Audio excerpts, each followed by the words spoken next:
I'm the new job developer and trainer.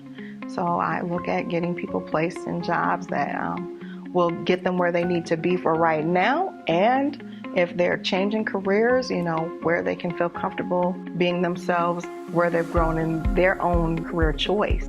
My work history kind of stemmed from what I was interested in as a teenager. I'd like to volunteer.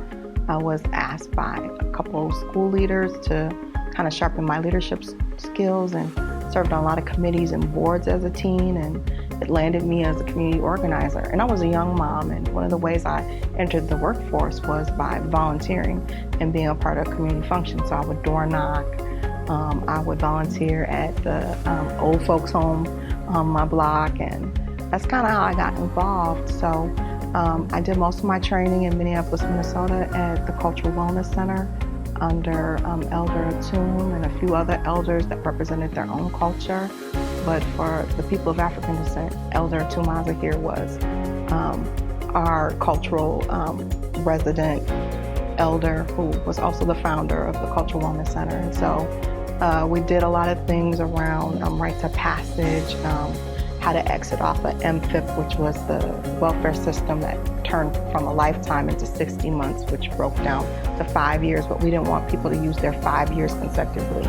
We wanted them in and out the system in case, they got 2 years under the belt of public assistance, and then all of a sudden, they get that job that they've been hoping for, but maybe there was a tragedy, maybe they're adding to their family and needed to pause their clock. So we wanted to stretch out their clock, so we were called community systems navigators. So I learned the welfare system on the other side of being a recipient.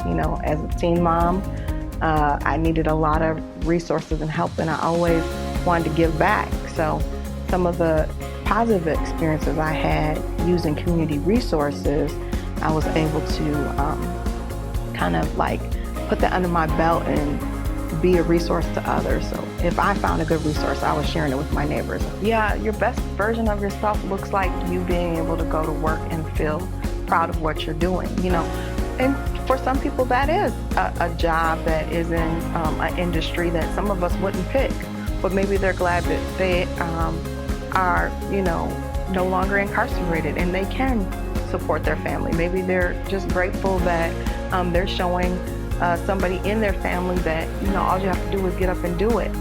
But there's so many of us that it's not all you have to do is get up and do it.